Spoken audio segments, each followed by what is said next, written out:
Eu gostaria de chamar o professor Rui Ferreira Afonso, que vai ser o moderador do nosso próximo painel. Rui, seja muito bem-vindo. O Rui tem um histórico de colaboração já conosco do CAPCIM, nos mapas de evidência. Ele tem uma grande experiência também com psicoativos, né? Ele vai poder moderar e compartilhar um pouquinho da sua visão aí dentro desse campo. Rui, seja muito bem-vindo e a fala é sua. Olá a todos e todas. Caio, boa tarde. Obrigado mais uma vez pelo convite e parabéns por colocar num congresso tão importante assim temas como esses, né? Ao longo desse congresso, a gente teve pelo menos 2 momentos especificamente destinados ao tema, né? Que foi um pré-curso que aconteceu no dia 2, falando sobre os psicodélicos, ou as medicinas, as plantas de poder aqui das Américas, né? Nós tivemos ontem também uma mesa específica falando sobre a cannabis, né? E ao longo também de algumas falas foram citados, né? E é alguma coisa que tá crescendo, né? Está deixando de ser um tabu e está começando a trazer para a gente, os estudos trazem para a gente um pouco mais de conhecimento sobre essas substâncias, né? E não é porque são substâncias naturais, ou não é porque tudo que é natural faz bem, né? A gente tem ressalvas, indicações, contraindicações, e essa mesa, o tema muito bem-vindo, né? Produtos naturais como psicoativos. Eu queria convidar, para fazer a primeira apresentação dessa mesa, o Dr. João Ernesto de Carvalho, da Universidade de Campinas. Dr. João Ernesto, está aqui? Boa tarde, doutor. Boa tarde, tudo bem? Tudo bem, prazer tê-lo aqui. Vamos começar a sua apresentação. Poderia falar entre 15 e 20 minutos para ter aquela margem para a gente discutir e compartilhar na mesa os conhecimentos que o senhor vai trazer? Vou tentar, embora eu seja...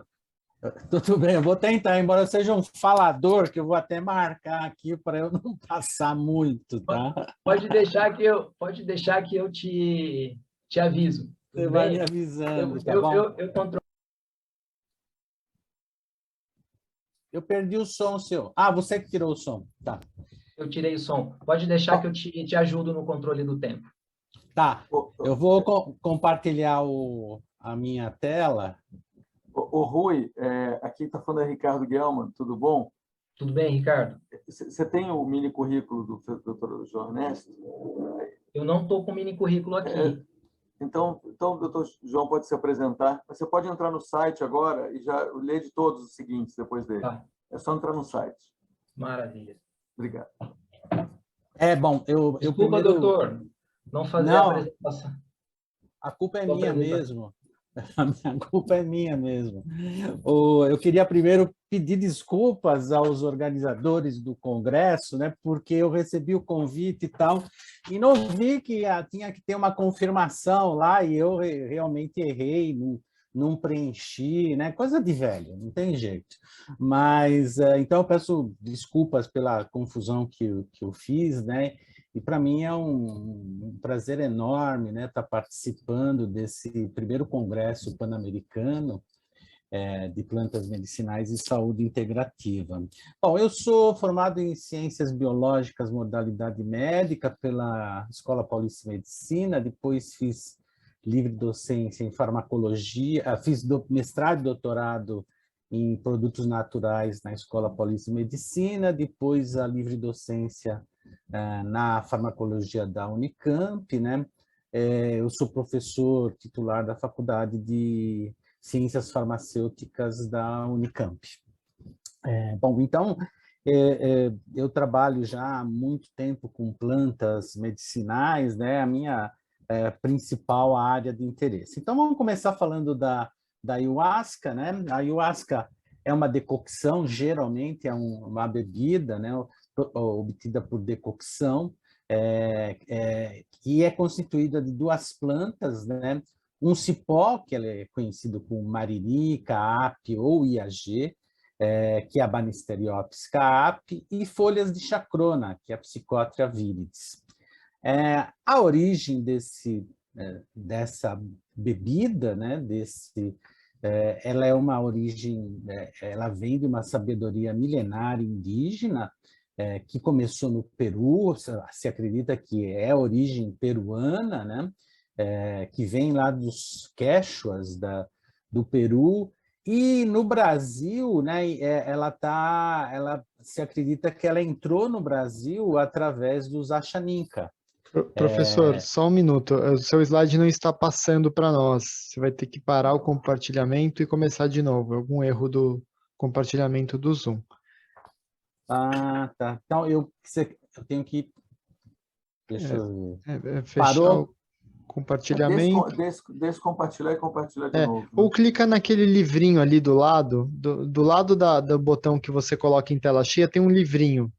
Isso, Sei. clica aí, que aí já fica perfeito também para nós. Deu? Perfeito. E agora, foi? Agora está perfeito.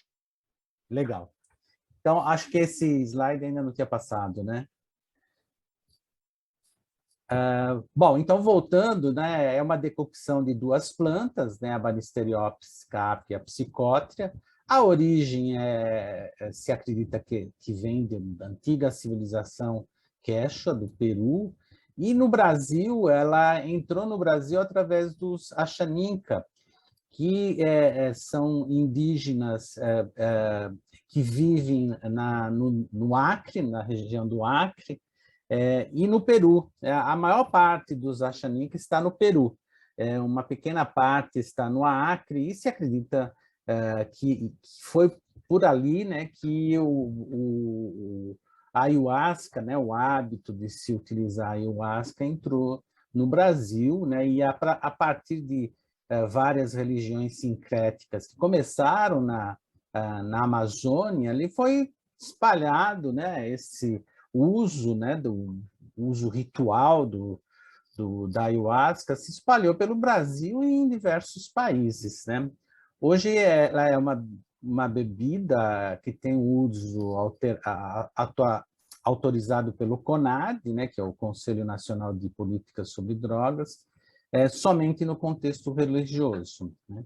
E agora, há algum tempo, existe um interesse, né, medicinal, de uso medicinal dessa bebida, né, e que representa um enorme passo, né, que vem do uso indígena, das religiões, e chegar num uso medicinal, que não é uma tarefa simples, como a gente vai ver.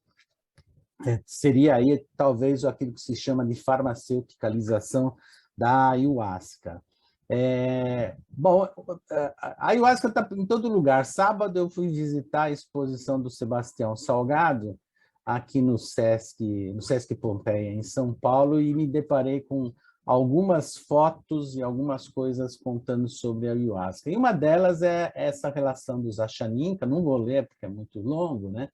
Com os Incas do Peru, na última frase, que eu acho que é bastante interessante, né, que ele está falando, né, da invasão dos espanhóis, tal, e o Paua, que é um dos deuses, criou a ayahuasca, bebida que põe homens em contato com o mundo espiritual. É a chave para a gente conseguir penetrar em todos os encantos que estão guardados, né? Pensando aqui comigo mesmo, eu acredito que o Freud adoraria estudar essa bebida, né? Principalmente com a sua teoria do inconsciente. Eu acho que tem muito a ver. Ele estudou muito a cocaína. Ele não teve a chance de encontrar a ayahuasca, senão ele teria se encantado. Ainda ali na exposição do Sebastião Salgado, né, ele fotografou das autoridades, né, dessa comunidade, Yawanawá, o xamã Tatá, numa cerimônia de ayahuasca, né? Numa aldeia também no Acre, né? E aquela região toda, o consumo de ayahuasca é bastante grande. Quem tiver a oportunidade de ir para São Paulo, quem está em São Paulo, não perca a oportunidade de assistir essa exposição do Salgado, que é fantástica. Bom, voltando, né, para a ayahuasca, eu tive a oportunidade de participar de um projeto, isso no início dos anos 90, que foi realizado, que foi pensado entre a União do Vegetal, que é uma das religiões que se utiliza da ayahuasca, e a Universidade da Califórnia. Então, nós fomos, né, para Manaus, onde eu participei, né, da coleta, que a gente tem o cipó, né, o mariri, a Banisteriopsis caapi, e as folhas de Psychotria viridis. O processo começou bem cedinho para a coleta, né? Depois o material é processado, né? O cipó ele tem que ser batido para separar as fibras desse cipó, e depois eles colocam em vasilhas grandes camadas de cipó com as camadas das folhas. Depois eles jogam a água fervente, vocês podem ver que são tachos enormes, né? E deixam, então, em decocção por horas, até reduzir o volume. Então, isso termina já no anoitecer, quando o material é recolhido, tem uma boa redução pela evaporação da decocção, né? Nesse trabalho, a gente foram colhidas 147 quilos de Banisteriopsis caapi e 8 quilos de Psychotria viridis, e foi utilizada aí cerca de 600 litros de água para essa produção, né? Produção, né, gigante. Mas além, né, de trazer aí o nosso objetivo, o nosso convite foi para fazer uma avaliação toxicológica, né? Uma toxicológica aguda da ayahuasca em modelos animais. Então, além da bebida, nós trouxemos também as plantas separadamente para produzir um extrato e fazer um estudo comparativo. Então, logo depois que a gente injetou a ayahuasca, né, em animais, uma dose bem elevada, que é para ver os efeitos mesmo agudos, né, da planta em doses elevadas, né, nós observamos nos animais tremor, ataxia, abdução do trem posterior, o efeito Straub, que é um efeito muito característico de opioides, né?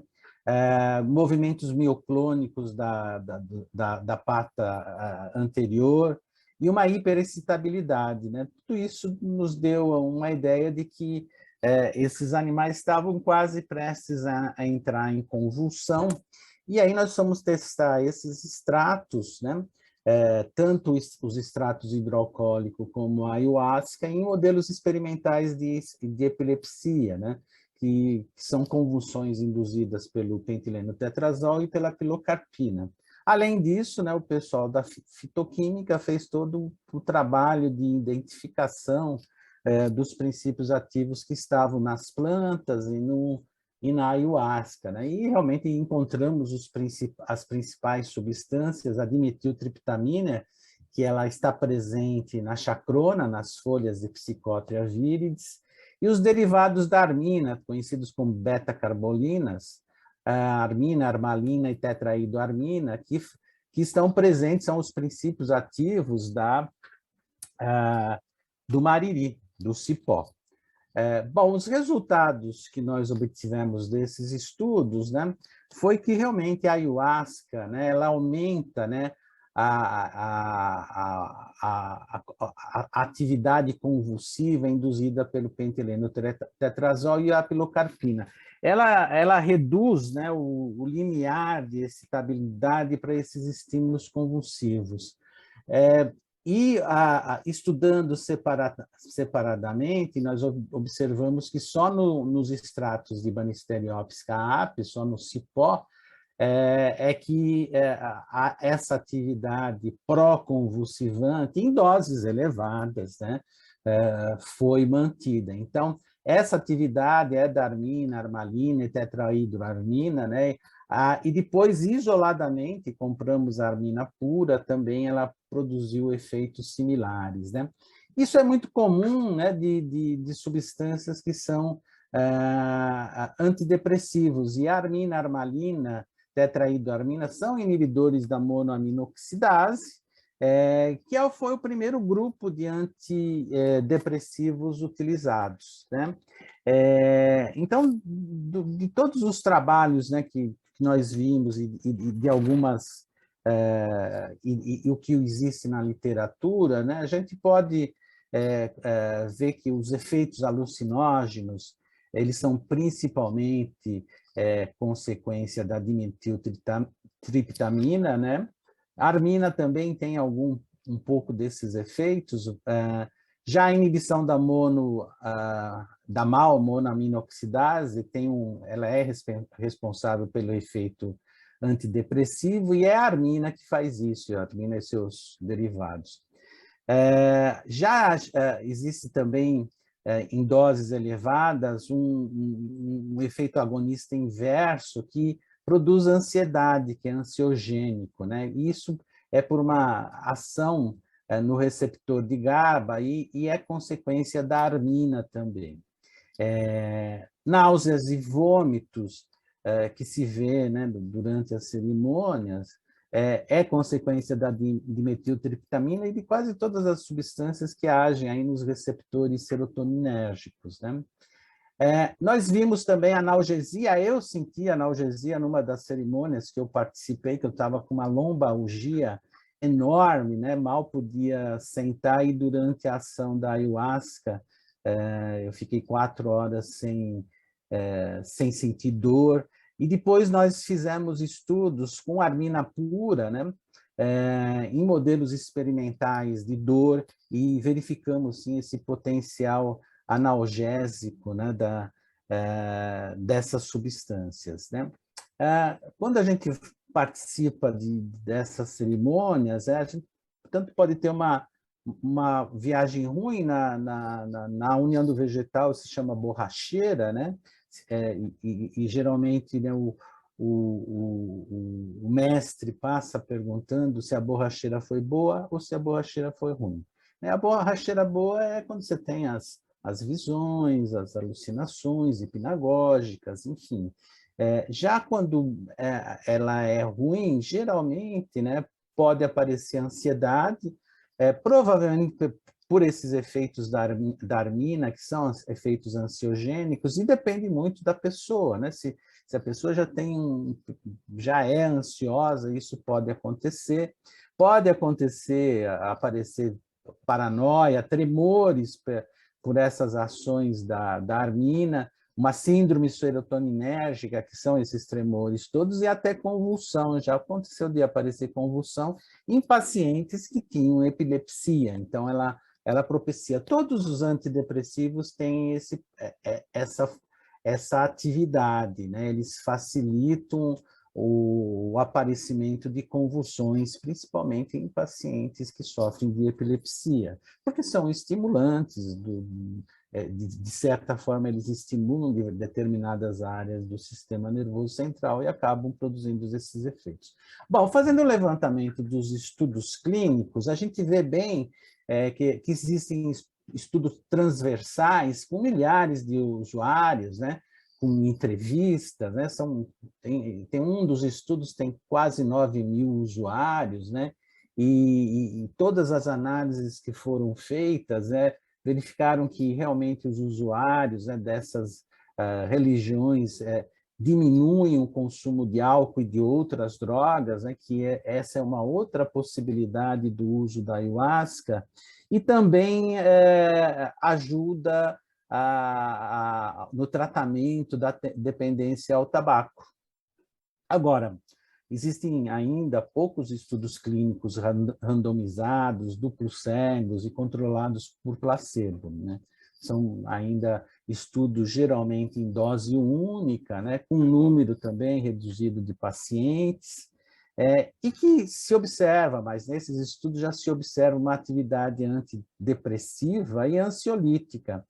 A antidepressiva, sem dúvida alguma, é Darmina, que são drogas, né, que já conhecidas por essa atividade, né, e a grande, né, dúvida é como é que a dimetiltriptamina participa disso. Essa minha grande, né,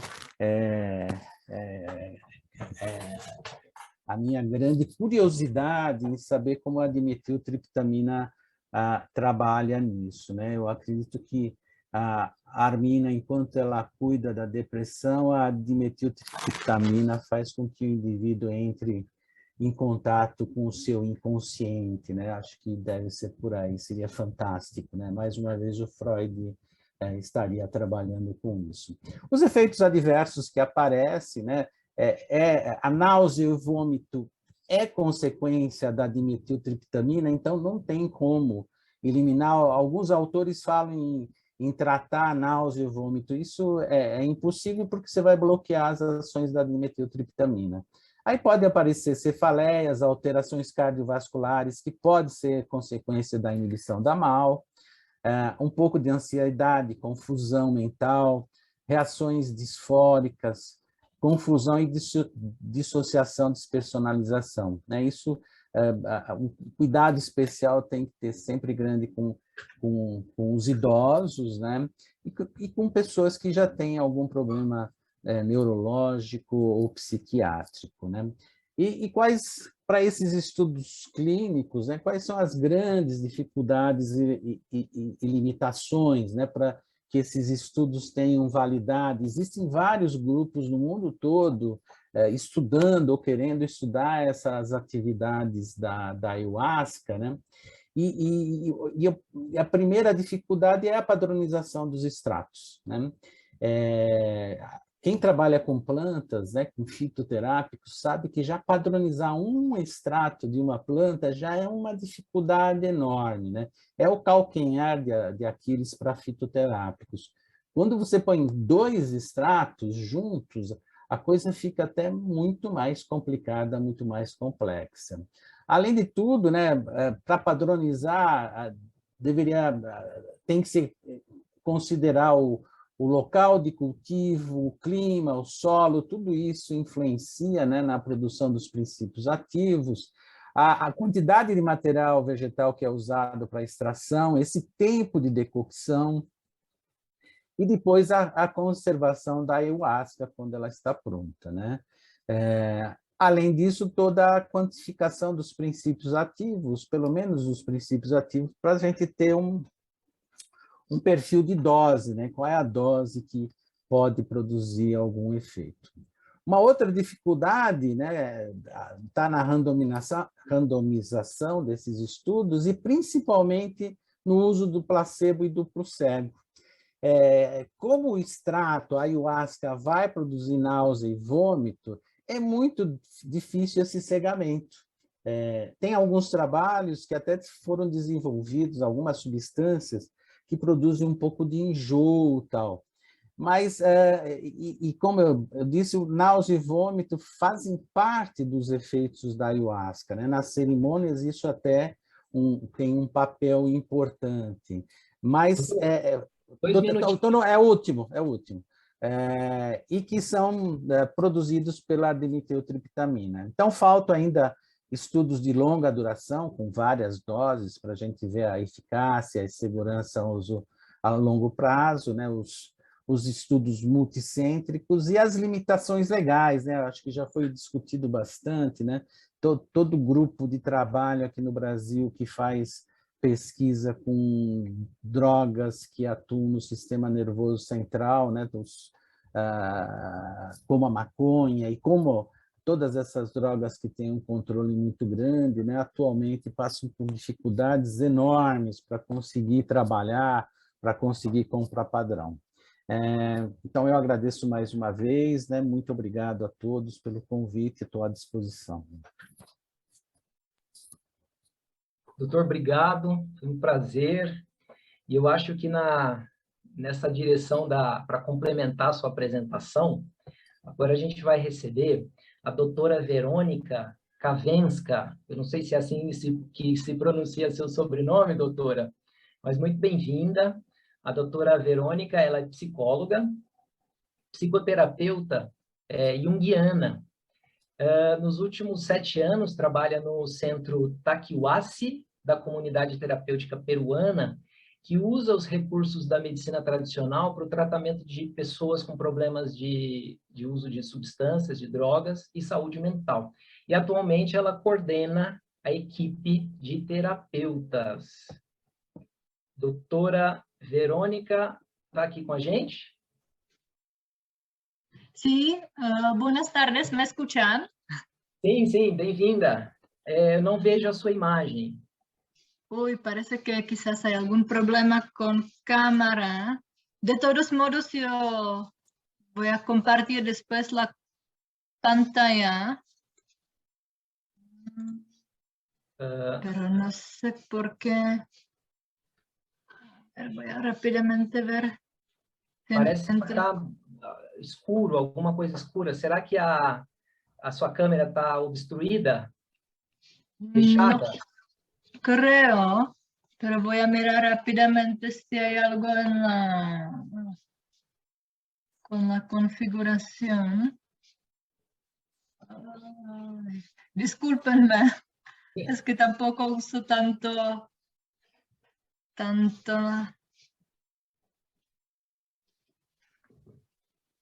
Acho que a doutora vai falar, o doutor João Ernesto falou, né, sobre algumas pesquisas, né, falou sobre efeito da substância, e agora a doutora Verônica vem trazer na prática, né, como é o efeito dessas substâncias na prática e no tratamento de dependentes e de pessoas com problemas em uso de substâncias e saúde mental. Consegue compartilhar a tela, doutora? Es raro porque tengo cámara activada, pero no Veronica, se ve. Hello? Hello, Oi. can you try changing your camera in the settings? Maybe another camera is selected. Because in the setting, my camera is active and the settings show any problem. So fortunately, it looks that I will have to do the presentation without camera, but in the video, in the bottom, you click on the little arrow and then it goes to select another camera. Can you do it? Okay. Select fondo virtual, configuración de video,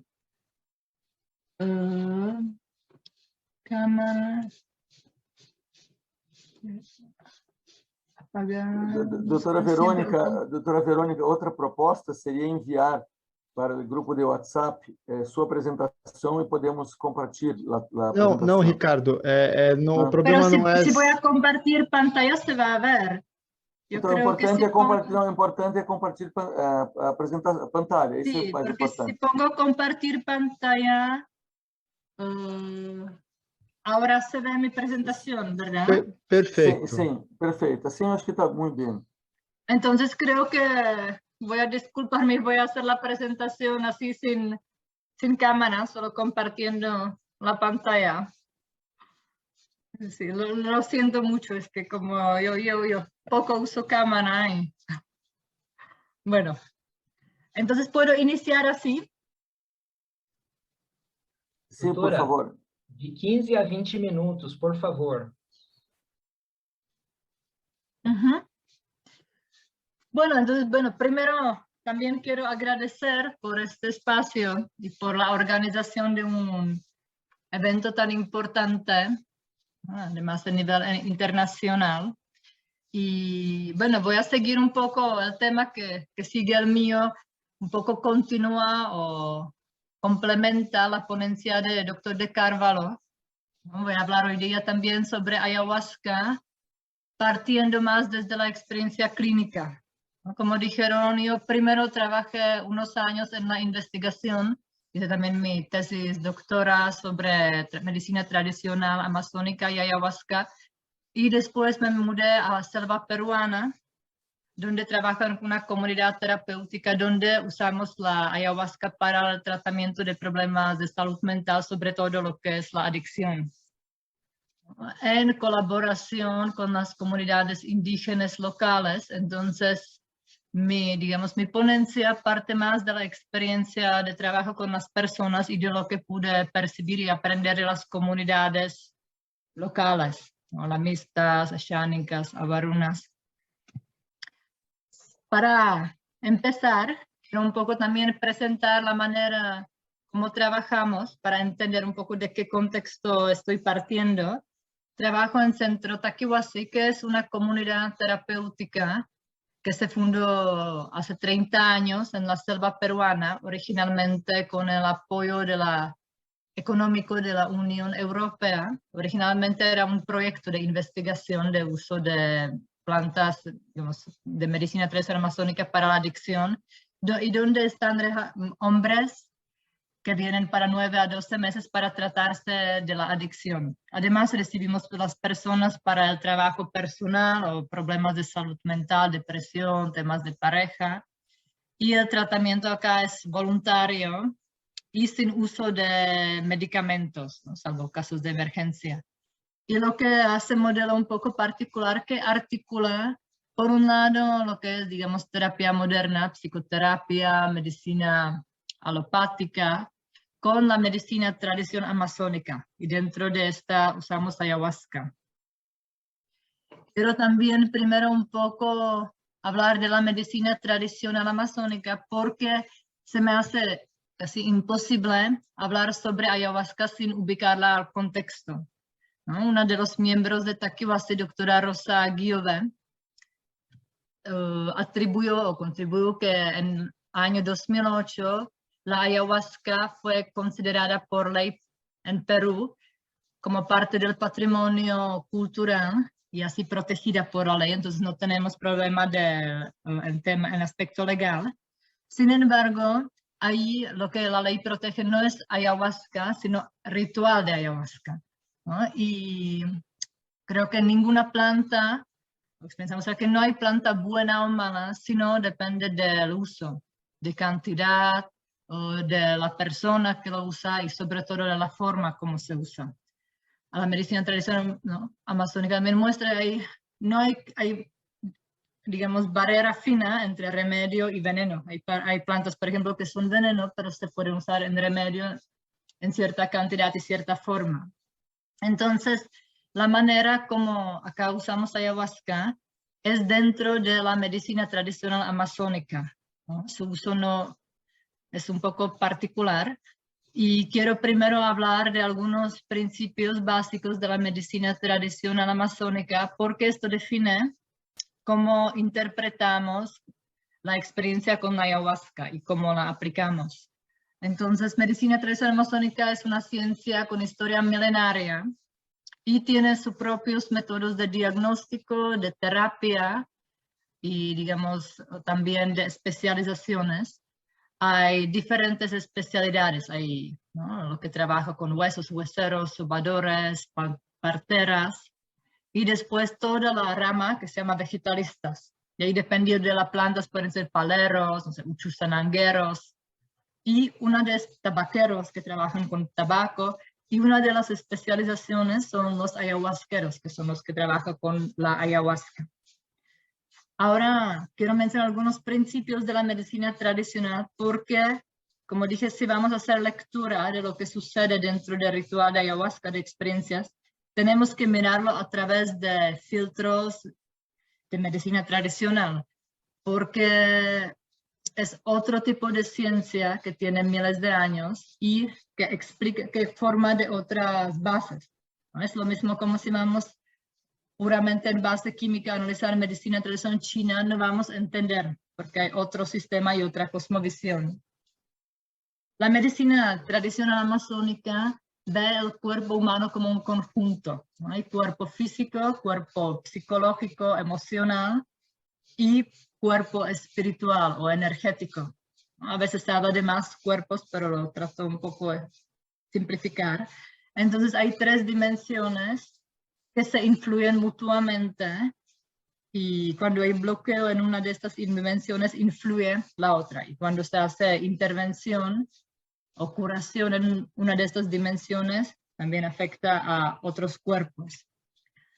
Otro punto importante es la convicción o creencia sobre la existencia del mundo de los espíritus, ¿no? Es parte de la, digamos, de la hipótesis que se confirma siguiendo casos de las personas que además del mundo visible, material, existe un mundo sutil, invisible, un mundo espiritual, que está habitado por espíritus buenos y malos, ¿no? No existen los espíritus mezclados como nosotros humanos.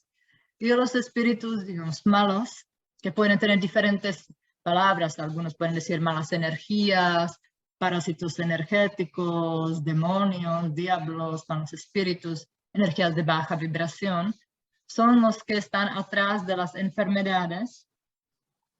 Y los espíritus buenos, espíritus de las plantas, de los elementos de la naturaleza, son de los ángeles, son los que se invocan a través de ayahuasca para la curación, ¿no? Igual se supone que ayahuasca también tiene su espíritu. Acá dicen que es una planta, que es una maestra y curandera, entonces nos cura y nos enseña. Y la experiencia prueba que en verdad hay como una ciencia particular atrás de la planta si se maneja en contexto ritual. Otro principio es el uso de las plantas medicinales y como dije, con la convicción que estas plantas tienen espíritus, se les trata como seres, se les habla, se pide una intención, hay cierta también dieta, ciertas reglas que se relacionan con su uso. Existe también todo el diagnóstico de lo que se llaman enfermedades culturales que tienen que ver con desequilibrios energéticos como susto, brujería, daño, mal de ojo. Y lo clave es la importancia del ritual. Rituales mayormente es algo percibido a través de sueños, a través de sesión de ayahuasca, a través de maestro, y es un conjunto de los gestos, de los actos, que son operativos en el mundo espiritual. Entonces activan el trabajo de la planta, en este caso ayahuasca, y después es importante el ritual que cierra, ¿no? Para que la experiencia no se quede inconclusa. El ritual también protege y enfoca la experiencia para que sea experiencia terapéutica. Hablando de la ayahuasca, voy a hablar muy brevemente porque el doctor de Carvalho, ¿no?, dijo en base química lo importante. Es una mezcla precisamente de liana ayahuasca y de las hojas de arbusto chacruna que se cocina juntos más que 12 horas en un contexto también ritual. A veces se adjuntan también otras plantas. Tradicionalmente un paciente fue a ver a curandero y curandero en base de lo que vio que en este paciente hizo una mezcla, digamos, a medida del paciente. Y aquí usamos así digamos, la combinación básica y está comprobado que está usada por más que 3000 años en más que 70 comunidades en la cuenca amazónica. Ayahuasca significa espíritus o muertos y huascaliana porque, como dije, ayuda a conectar con el mundo espiritual para recibir ahí consejos sobre el origen de la enfermedad y sobre la curación. Tradicionalmente tuvo varios tipos de uso. Uno era el tratamiento de enfermedades, sobre todo físicas y espirituales. Otro, parte de cosmovisión y prácticas religiosas. Y otro tipo, digamos, de usos eran consejos prácticos para la vida cotidiana, ver cuándo ir a pescar, quién robó gallina al vecino, ¿no?, cuándo ir a cazar y a dónde. Actualmente se usa sobre todo por su potencial terapéutico, ¿no? Como han visto en ponencia previa, hay bastantes investigaciones que comprueban su eficiencia para el tratamiento de depresión, de ansiedad, de adicción, de problemas relacionados con el sentido de la vida o falta de sentido de la vida. Y en Taquihuasi usamos ayahuasca, digamos, dentro del contexto terapéutico. Entonces la orientación es para mirar adentro, para ver cuál es, digamos, la causa de mis problemas que cada uno trae. Y siempre hay una preparación previa, primero cuestionando estado de salud, se revisa la motivación. Hay plantas que se llaman purgas, que limpian el cuerpo previamente, baños de plantas que también limpian y armonizan el cuerpo energético, entrevista con psicólogo. Y después de experiencia con ayahuasca, es importante la integración, ¿no? Poder comprender qué es lo que uno vivió, porque parte pueden ser visiones o emociones, pero hay también todas las experiencias que suceden en el nivel de cuerpo, ¿no? Por ejemplo, hablaron de temblores, convulsiones, dolores. Estas son manifestaciones de cuerpo. El cuerpo es un documento vivo donde está guardada la historia de nosotros, de nuestros ancestros, y el cuerpo habla. Y las plantas trabajan con el cuerpo, y a través del cuerpo, en un sentido simbólico que nos lleva también a temas puntuales de cada uno. Importante es también el discernimiento, porque para nosotros, la sociedad occidental, no es tan natural entender el lenguaje de las plantas, que es, como dije, simbólico, y la relación con la vida actual de la persona, ¿no? Siempre tratamos partir de la vida cotidiana y después vincular la experiencia con la vida cotidiana, ver, bueno, con lo que entendí, ¿qué hago? ¿Cómo cambio mi vida? ¿Cómo lo aplico? Porque uno de los riesgos de uso de sustancias psicoactivas es si nos quedamos solo en la vivencia, como bonito viaje, pero después no hay una integración y aplicación. Entonces después hay personas que pueden tener muchas experiencias, muchas narraciones, pero en su vida cotidiana no cambia nada. Las sesiones se realizan, las tomas de ayahuasca dentro de sesiones nocturnas, ¿no? Duran varias horas, como digo, en contexto ritual, acompañado con cantos que se llaman ícaros, que los curanderos recibieron en los retiros donde tomaban plantas o en las sesiones de ayahuasca, en sueños, y que son como llaves que abren a nivel espiritual, o digamos ciertas puertas en el cuerpo. También se usan sopladas con tabaco y perfumes que armonizan o actúan sobre el cuerpo energético, y limpiezas energéticas. Es un trabajo profundo interno, cada uno reacciona de otra manera. Hay personas que más sienten el cuerpo y lo que pasa en su cuerpo, hay personas que más sienten las emociones, hay personas que tienen visiones. Parte de experiencia también a veces es vómito. Vómito tradicionalmente es un mecanismo de limpieza. Bueno, de hecho, muchas veces las personas pueden ver en la sesión los temas que les cargan, no sé, por ejemplo, cargando miedos de infancia o tristezas, y a través de vómito se eliminan estas cargas del cuerpo, ¿no? Porque como sabemos los psicólogos, las emociones no es una cuestión mental, sino están depositadas dentro del cuerpo. Entonces el vómito ayuda a eliminar estas cargas que pueden ser de origen emocional, mental, pero también energético y espiritual. Tratan un poquito ordenar los beneficios que observamos en trabajo con ayahuasca, ¿no? La verdad que la escala es inmensa porque cada persona es cada tipo de vivencia y de experiencia. A nivel físico, uno es desintoxicación, ¿no? Bueno, limpieza de mala alimentación, restos de fármacos, restos de drogas, en el caso de los pacientes, liberación de las emociones guardadas y de tensiones, lo que acabé de decir, tonificación y vitalidad, mejoramiento de funciones cognitivas y contacto con sabiduría del cuerpo. Las personas empiezan a darse cuenta que el cuerpo es más que somos una masa o un sostén para la cabeza, pero que hay realmente una sabiduría. Y en general las personas empiezan más y más, como decimos, bajar al cuerpo, ocupar el cuerpo, porque, digamos, limpian los espacios que eran incómodos por las cargas, por emociones incómodas, y uno está más y más asentado en el cuerpo.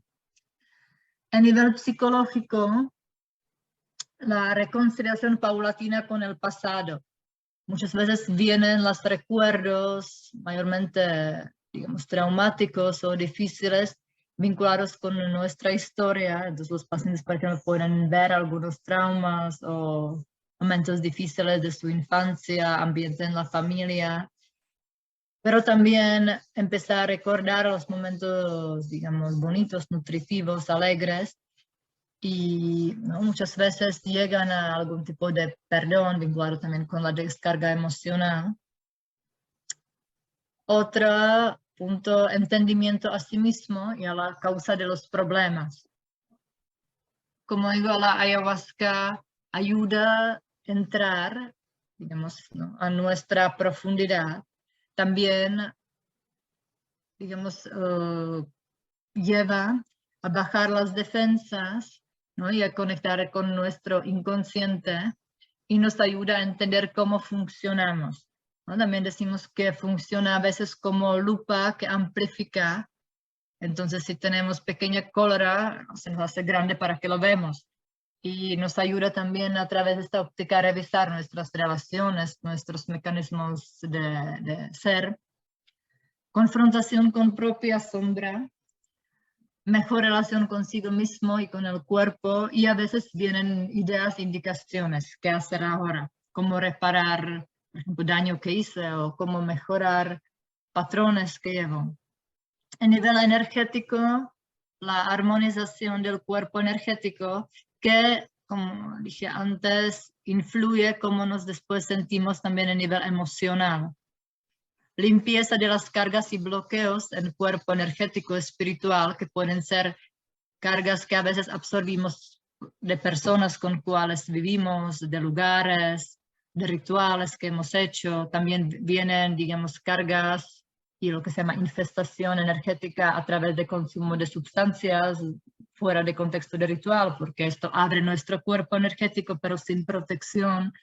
Y también hay, digamos, cargas y bloqueos que vienen de nuestros antepasados. Todos tenemos una herencia no solo física y psicológica, pero también espiritual. Y cuando hay, digamos, temas que nuestros ancestros no han resuelto, se heredan, ¿no? Y fortalecimiento del cuerpo energético. Y a nivel espiritual, contacto con el mundo espiritual, con la fuerza que nos supera, con lo divino, independiente de la religión, más allá de la religión.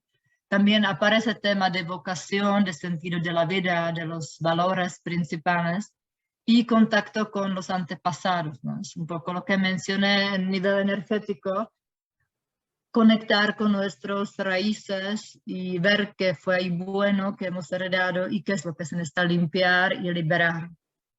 En general, las tomas de ayahuasca enraizan, bajan, como dije, al cuerpo, pero nos también conectan con nuestro pasado, nuestra familia, nuestros antepasados, y ayudan a desbloquear, se lo simplificó, las cargas o los puntos que no nos permiten estar en paz. Doutora, Ajá. mais 2 minutos.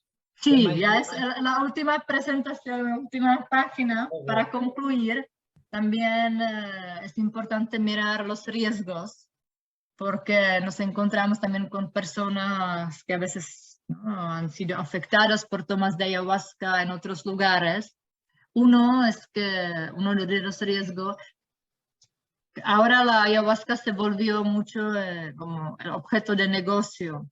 Y se volvió muy popular porque hay mucha necesidad en el mundo occidental de sanación, de conectar con la espiritualidad. Y esto trae bastante riesgos. Por ejemplo, la planta está convidada por las personas que no son preparadas. Tradicionalmente en la Amazonía, uno 10, 15, 20 años está tomando plantas y trabajando sobre sí mismo para poder manejar el uso de ayahuasca, ¿no? Ahora se ven personas el mundo occidental que después de pocas experiencias empiezan a invitar. Uso fuera de contexto de ritual, porque olvidamos la dimensión energética espiritual y después se ven personas que quedaron con desequilibrios energéticos o que se algo abrió y no se cerró y se sienten muy vulnerables, perturbadas, como absorbiendo cosas energías de los demás. Después, otro punto es encuentro de diferentes culturas. No hay mucha idealización de lo que es figura de chamán y esto permite o facilita que nos encontramos también con situaciones de abuso sexual, abuso de poder, abuso económico, porque las personas no se pueden imaginar que el otro podría hacer daño. Y las personas, por ejemplo, tradicionalmente no tienen esta noción de lo que es la transferencia contra transferencia. Por ejemplo, si viene una persona que sufrió abuso, que algo despierta en el terapeuta y que esto tiene que cuidar ciertos límites. Y también hay ciertas contraindicaciones a nivel de salud física y psicológica, como escucharon antes, por ejemplo, epilepsia, problemas de corazón, trastornos psicóticos, embarazo. Y último que quiero mencionar es la falta de integración de la experiencia, entender qué es y discernir. Y último riesgo que también hay es el uso recreativo de ayahuasca, ¿no? Ahí quiero solo hacer pequeña comparación con la planta de tabaco o coca, que en Amazonía también son plantas sagradas medicinales que se empezaron a usar fuera de contexto de ritual y al fin se convirtieron en drogas y plantas dañinas. Bueno, así rápidamente lo que puedo compartir. Le agradezco su atención. Y bueno, si tienen algunas preguntas o comentarios, observaciones, estoy abierta y también me pueden escribir. Gracias. Doutora, muito obrigado pela sua apresentação maravilhosa. Parabéns não só pela apresentação, mas pelo trabalho maravilhoso que a senhora e o seu grupo de terapeutas desenvolvem lá em Taquihuasi. Parabéns mesmo. Vou acompanhar o seu trabalho, viu? Muito inspirador. Bueno, muchas gracias. A gente tem algumas perguntas, mas eu acho que nós vamos deixar para o finalzinho, tá bom? E agora, então a gente vai receber o Dr. Ricardo Tabachi, graduado em Ciências Biológicas pela Universidade Estadual de Campinas, fez mestrado em Farmacologia na Unifesp, doutorado também em Psicobiologia pela Unifesp e atualmente é pesquisador científico do CEBRID e secretário do Núcleo de Medicina e Práticas Integrativas da Unifesp e membro do Comitê de Saúde Mental do Consórcio Acadêmico Brasileiro de Saúde Integrativa. É professor também na Universidade Santo Amaro. Doutor, bem-vindo já. Ricardo? Sim, tá olá. Sim. Tudo bem? Bem-vindo. Olá, tudo bem? A gente se encontrou em outra ocasião nesse evento, né? E agora a gente inverte os papéis. Eu vou ter o prazer de te escutar. Fique à vontade, entre 15 e 20 minutos, por favor. Ok, muito obrigado. Eu vou compartilhar aqui a minha tela. Vamos ver se dá tudo certo aqui. Só um instantinho, então. Vamos ver aqui se dá. Me dá um retorno aí. Deixa eu ver aqui se está compartilhando, Rui. Está indo. Vamos ver aqui. Foi. Foi? Foi. Coloca no modo apresentação agora. No modo apresentação. É modo livrinho agora. Livrinho. Tá, então espera só um pouquinho aqui, que eu acho que eu tenho que inverter aqui o livrinho. Deixa eu ver. E agora? Sim, maravilha. Tá, ok. Então, muito boa tarde a todos. Boa tarde, Rui. Nada como um dia atrás do outro, né? No pré-congresso, eu tive o privilégio de moderar uma mesa em que o Rui esteve presente. Foi uma experiência muito interessante, muito proveitosa. E na sequência do nosso evento aqui do congresso, agora ele está moderando. Vou tentar falar alguma coisa a respeito das substâncias psicoativas na saúde mental. Quando eu... e você, por favor, me controla o tempo aqui, Rui, por favor. Okay? Quando eu estava preparando aqui a minha apresentação, e até levando-se em consideração o conteúdo que os outros colegas da mesa iriam abordar, como a ayahuasca, por exemplo, e outras substâncias, digamos assim, mais específicas, Eu procurei, né, já que o meu tema é um pouco mais aberto, né, as substâncias psicoativas presentes em produtos naturais, eu procurei fazer um levantamento aí de uma bibliografia um pouco mais, digamos assim, recente, procurando abordar ou falar de algumas substâncias ou de algumas plantas que têm substâncias psicoativas que fugissem um pouco daquelas mais conhecidas. Mas mesmo fazendo este levantamento, né, nós sempre encontramos aquelas que nós já ouvimos falar e que não são novidade, como o hipéricum, como, por exemplo, a valeriana, a passiflora, melissa, lavândula, que são plantas já com um efeito, digamos assim, conhecido, né, de ou efeito ansiolítico ou antidepressivo, enfim, com aquela ação sobre o sistema nervoso central, caracterizando como substância psicoativa, o pipermetístico, então, e assim por diante. E nesse trabalho aqui fala das principais condições psiquiátricas que foram revistas, com, né, um levantamento aí falando das diversas plantas que têm propriedades para atuar nesse perfil aqui psiquiátrico, digamos. E aí eu então acabei escolhendo algumas que talvez sejam conhecidas, mas não tão conhecidas, ou que ainda não tenham assim um corpo de estudos tão grande, pelo menos aqui no mundo, no lado ocidental, como tem a passiflora, a valeriana, o panax ginseng e tudo mais. Então, desse trabalho aqui, eu escolhi, por exemplo, essas três, Bacopa muniera, centela asiática e o Crocus, que, embora relativamente conhecidos, talvez precisem aí de uma avaliação um pouco mais detalhada quando comparado com as outras plantas mais conhecidas. Começando aqui, né, pela Bacopa muniera. Eu sempre costumo dizer que a sabedoria ela vem do Oriente, né? Ela vem dos povos antigos, ela vem da Índia, vem da China, vem dos países do Oriente Médio. E com a Bacopa muniera, Brahmi, né, como aí, né, é chamada, usada, embora não tão conhecida no mundo ocidental, com algumas exceções, obviamente, usada por quase 3.000 anos na Índia, na medicina ayurvédica. Um uso bastante amplo, né, quando coloca aqui, por exemplo, ansiedade, problemas cognitivos, falta de concentração, e os seus componentes, dependendo do país, pode ser utilizada como afrodisíaca na Índia, como antitérmico no Sri Lanka e com propriedades diuréticas nas Filipinas. Uma questão bastante curiosa aqui, o principal componente é o bacoside, né? Mas aqui ocidentalmente, né, e aqui até algumas propagandas utilizam essa planta como se fosse a planta da memória, aquela que contribuiria para impedir ou dificultar a perda da memória, principalmente aí com o avanço da idade. Mas ela, no seu uso, digamos assim, popular, ela atua como um tônico.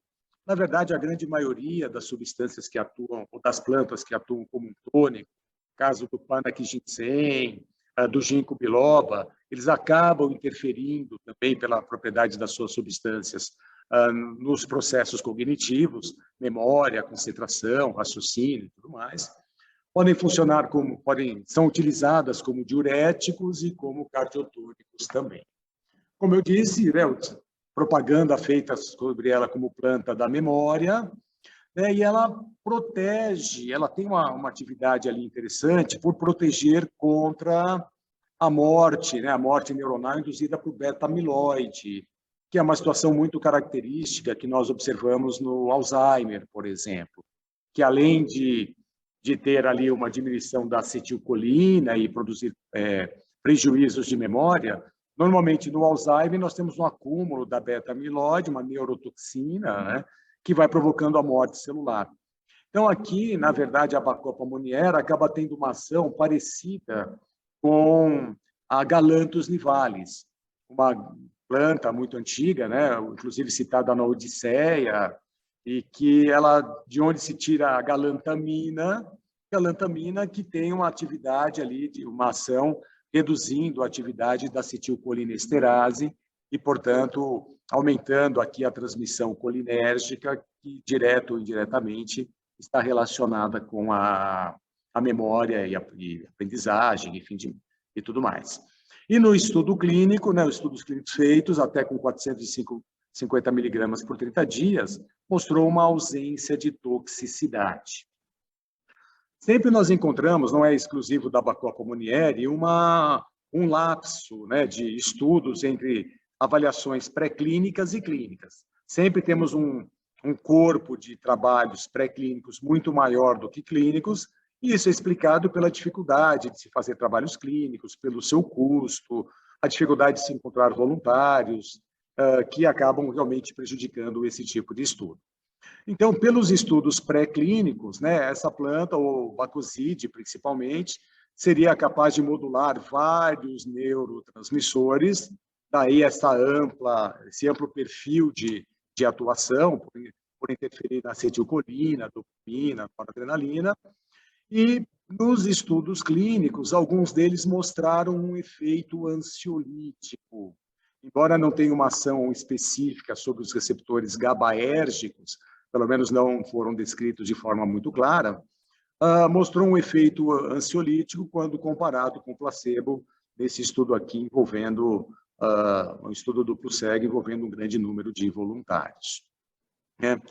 Por esse, digamos, por essa fama, né, de plantas para memória, ou, né, planta da memória, vários estudos aqui, diferentes administrações, diferentes extratos, né, extrato seco, em estudantes, em adultos com ansiedade, aí, neurose, com pessoas saudáveis também, diferentes tipos de esquema de tratamento, duplo cego, randomizado, aberto, mostrou em quase todos eles um aumento ali da memória, né, dos processos cognitivos, em diversos testes feitos com diferentes pessoas, diferentes idades, de uma certa forma, confirmando, digamos assim, essa propriedade favorável nos processos cognitivos, em que pese também atuar no Alzheimer através lá da proteção contra a beta-amiloide. Uma outra planta que me chamou um pouco a atenção, ela está, né, disponível, assim, ela é possível de ser adquirida por extratos a partir da centela asiática, também um uso bastante interessante e muito antigo na medicina ayurveda, caracterizando esta, assim, com um efeito mais clássico, um efeito GABAérgico, né? Portanto, um efeito ansiolítico clássico. Inclusive, um estudo interessante de sobressalto acústico, e no estudo duplo cego, os pacientes apresentaram uma redução do pico de amplitude de resposta após o tratamento com o extrato obtido da centela asiática. Apesar desses estudos, aqui um outro estudo clínico para o tratamento da transtorno generalizado aqui da ansiedade, né, utilizando escala de Hamilton, uma escala clássica aí para avaliação do nível de ansiedade dos pacientes, também mostrou esse efeito ansiolítico bastante característico. Sempre bom nós salientarmos, e o professor João Ernesto caracterizou isso de uma forma bastante clara, né, que quando se trabalha com plantas medicinais, muitas vezes, mesmo com extrato, nem sempre é possível isolar o componente e trabalhar com aquele componente, aquele princípio ativo isolado. E aí, muitas vezes, o que nós observamos é um efeito aditivo, né? Um efeito sinérgico de diversas substâncias, produzindo aquele efeito final. Cada um dos compostos contribuindo com uma parcela para o efeito final. E na maioria desses estudos é isso que nós encontramos.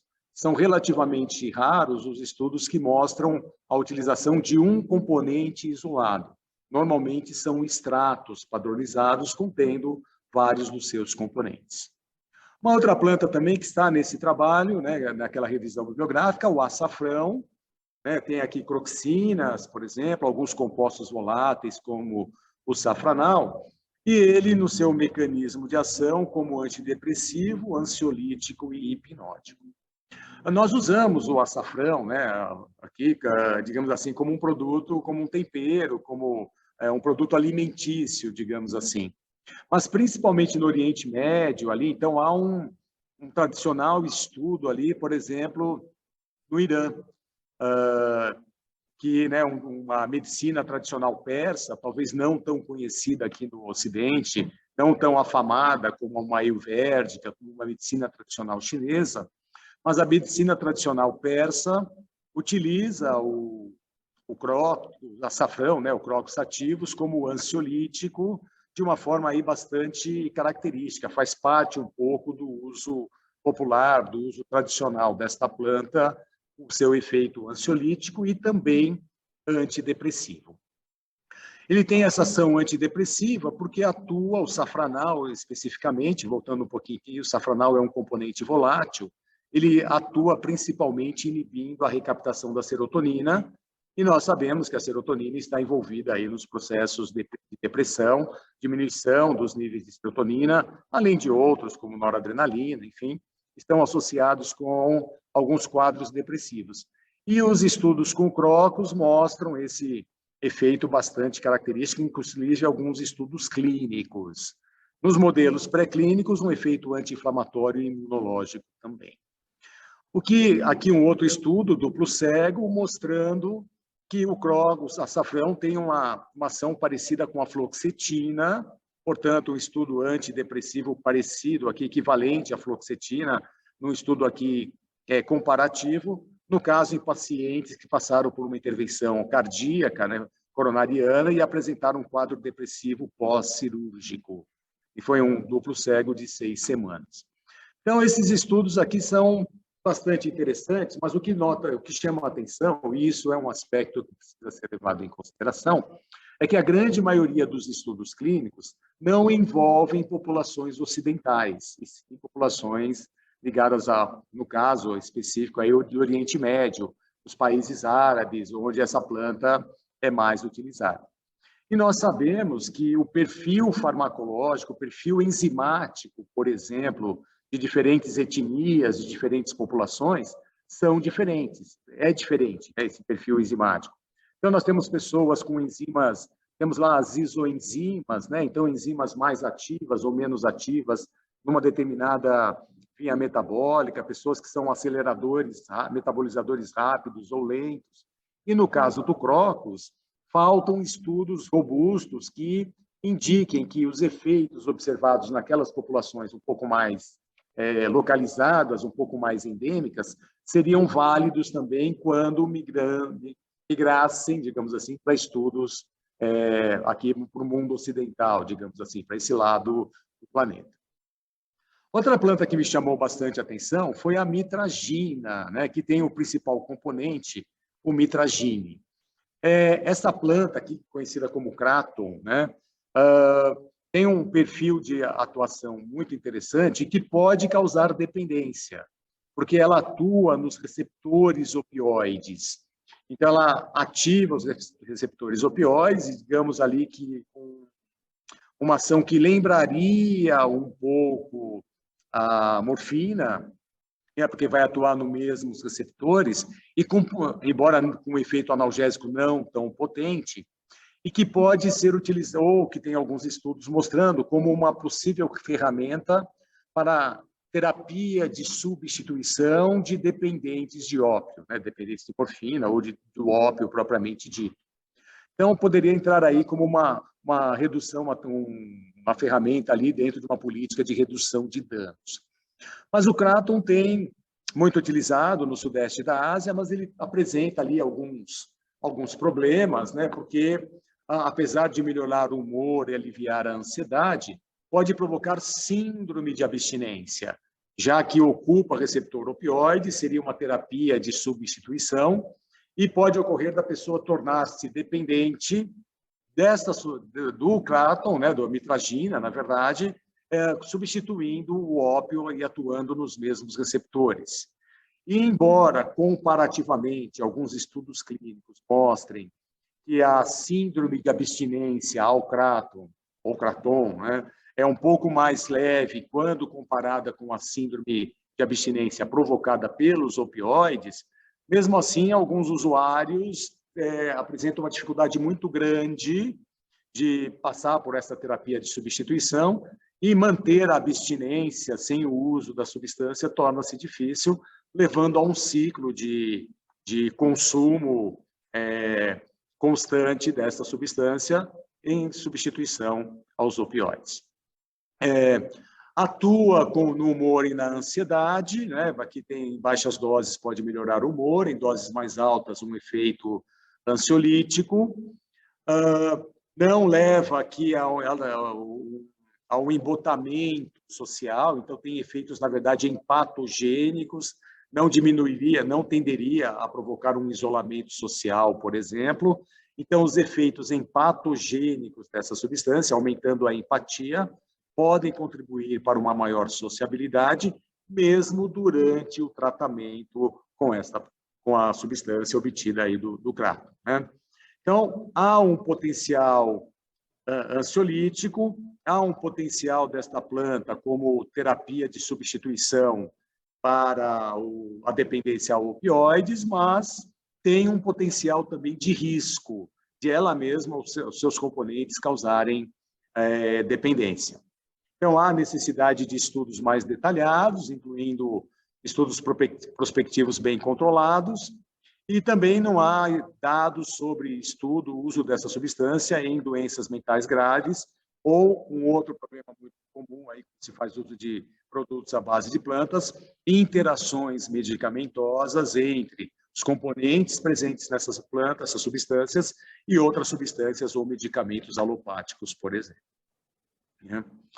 O Panax ginseng, por outro lado, é uma outra planta bastante interessante, que já tem conhecido o seu efeito como um tônico, né, para a memória, até uma função ali, ou uma fama de ser afrodisíaco, né, o ginseng coreano.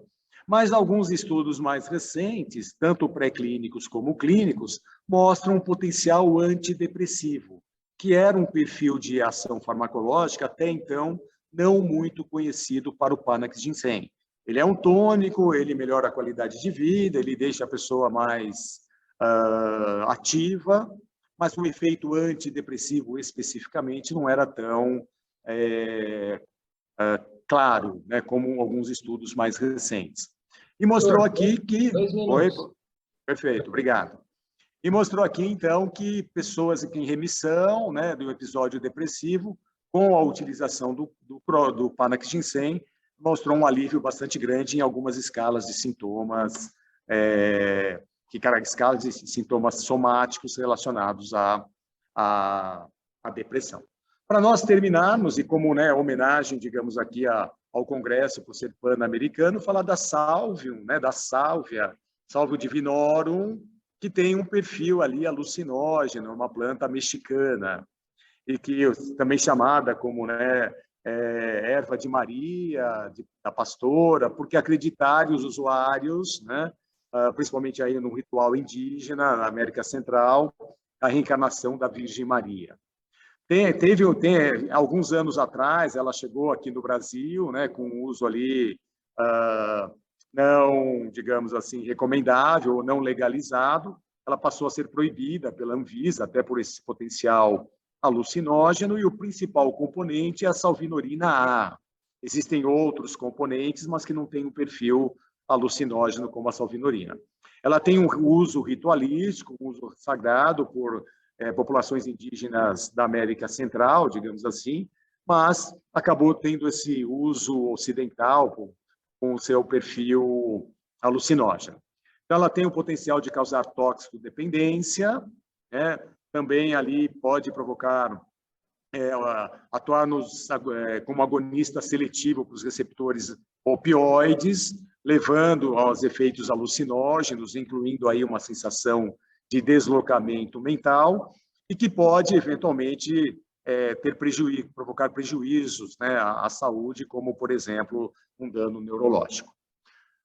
Existem muitas plantas com esse perfil aí de atuação do sistema nervoso central e algumas que alteram a percepção. A própria ayahuasca, como foi muito bem apresentado pelos dois colegas que me antecederam, algumas outras, como a sálvia propriamente dita, e aquelas plantas que, apesar de atuarem no sistema nervoso central, não alteram, né, não provocam uma alteração da percepção, mas têm um uso, digamos, um pouco mais clínico, ou poderia ter um potencial de uso clínico, como ansiolítico, antidepressivo, para controlar aí algumas doenças neurológicas, enfim, uma ação mais concreta, assim, menos de alteração de experiências, experiências, como eu vou dizer assim, de alteração de percepção, né? Não sei se é essa palavra, mas com uso farmacológico mais, com potencial de uso clínico farmacológico mais específico. Então, embora as evidências tenham crescido na última década, ainda há necessidade de realizar muitos estudos clínicos para vários produtos ou medicamentos que podem se tornar fitoterápicos, com esse potencial de ação no sistema nervoso central, um imenso campo a ser explorado, apesar de todas as dificuldades de se padronizar um extrato, de estudos clínicos, de interações medicamentosas, mas, principalmente para os pacientes psiquiátricos, acho que há um grande campo aqui, com o menor potencial de provocar reações adversas e efeitos colaterais, terem essa origem natural. Não que não possam causar, mas eventualmente podem ser melhor administrados. Então, acho que era isso que eu tinha aqui para falar. Agradeço a atenção, talvez tenha passado 1 minuto aí ou 2 do tempo, mas obrigado pela oportunidade. Maravilhoso, doutor. Eu venho acompanhando recentemente, parece que o Kraton ou Kraton está na moda, né? Sim. Sou impactado, muito impactado por essa substância, por esse extrato, não sei como é vendido. E o uso indiscriminado, muitas vezes, pode trazer riscos, né? Não sabia desse potencial efeito de dependência química, né? Então, muito bom ficar sabendo. Eu acho que para isso servem os estudos, para a gente saber o potencial uso terapêutico, o potencial dano, né? Que pode causar para a saúde. Parabéns, viu? Obrigado. Na sequência, aqui a nossa mesa, e agora eu convido o Dr. Wilson Lessa Júnior, médico formado pela Universidade Federal do Mato Grosso do Sul. Ele tem residência em psiquiatria pela Santa Casa de Campo Grande e é professor concursado do curso de medicina da Universidade Federal de Roraima. Isso mesmo, doutor? Positivo. Nesse momento, eu estou há 2 meses fazendo exercício provisório na Universidade Federal da Paraíba. Estou morando aqui em João Pessoa no momento, mas sou concursado lá em Roraima. Bem-vindo. 15 a 20 minutos, eu vou controlar seu tempo para sua apresentação. Vamos lá. Fique à vontade. Está aparecendo aí? Sim, está aparecendo. Aqui aparece para mim com a aba lateral também, com os slides. É isso mesmo? Está aparecendo para mim como está para você aí. Eu não estou conseguindo colocar na tela cheia. Mas tudo bem, não tem problema. A gente não perder tempo. Bem, eu estava assistindo agora as últimas palestras, né? Coisas muito interessantes, muito feliz em estar participando desse congresso, desse encontro com vocês. Enquanto eu estava ouvindo, eu estava pensando assim, puxa vida, né? Você vê que, apesar de ser um congresso sobre plantas medicinais e saúde integrativa, o ser humano, a gente é tão de integração com o universo, né, que mesmo dentro da saúde mental, a gente encontra alívio no reino mineral também. O lítio é um bom exemplo disso. A gente encontra algum alívio também no reino dos fungos, né, que é um reino à parte, e também no reino animal, né, algumas secreções de animais também podem ter algum tipo de efeito positivo aí no ser humano. E provavelmente a nossa espécie também evoluiu pelo consumo de substâncias que de alguma forma permitiram aí o crescimento do telencéfalo, né? Isso aí é bem pensado hoje em dia. É quase que uma irresponsabilidade falar sobre cannabis em 15, 20 minutos. Eu vou tentar falar coisas mais importantes que eu acho que vale a pena para uma reflexão. E eu gosto muito dessa frase do Maquiavel, que ele diz que os preconceitos têm raízes mais profundas que os princípios. Isso fala muito quando a gente pensa na cannabis, particularmente. Mudando um pouco de foco, né? Não sei se aqui, talvez algum de vocês lembram que ali em 2007, no Brasil, foi lançado um medicamento, na época foi chamada pílula do emagrecimento, a Complia, né? A base é o Rimonabanto, e ele rapidamente foi tirado do mercado, poucos meses depois, porque um dos efeitos colaterais, ele realmente emagrecia, ajudava as pessoas a emagrecerem. Só que a ansiedade, depressão, ideação suicida, mesmo em pacientes que não tinham histórico familiar ou pessoal de depressão, fizeram ele sair do mercado. Pouca gente na época sabia a ação desse medicamento, né? E para quem ainda hoje não sabe, ele é um antagonista, um agonista inverso, mais precisamente, de receptores canabinoides no nosso corpo. Na época a gente não sabia, e até porque não se falava muito em sistema endocannabinoide, pouca gente sabia disso. Então é para ver que, de alguma forma, é uma nova, mas não é tão nova assim, medicina. O caso dessa senhora eu acho muito interessante, que é a Jo Cameron, é uma senhora escocesa, agora ela está com 70 e poucos anos, e há uns 10 anos atrás, ela foi foi ser submetida a um procedimento ortopédico no punho, na mão, e no pós-operatório o médico falou assim, olha, vou deixar alguns opioides, alguns remédios fortes para a senhora, porque vai sentir muita dor. Se precisar, a senhora pode até pedir mais para a enfermeira. E ela disse para o médico, a senhora não precisa porque eu não sinto dor. O médico falou, não, minha senhora, como que não sente dor? Eu vou deixar prescrito, amanhã a gente conversa. Quando ele voltou no outro dia, ele viu que ela não tinha usado nenhuma das medicações prescritas e ele ficou curioso e foi saber um pouco mais com ela. E ela contou a história dela, falou, desde pequeno eu não sinto dor, as pessoas não acreditam em mim e isso me coloca em algumas situações. Eu já tive várias vezes, me machuquei, fui descobrir depois, porque vi que estava lesionado meu pé, às vezes cozinhando senti um cheiro de queimado e ia ver meu braço que estava queimando e eu não percebia.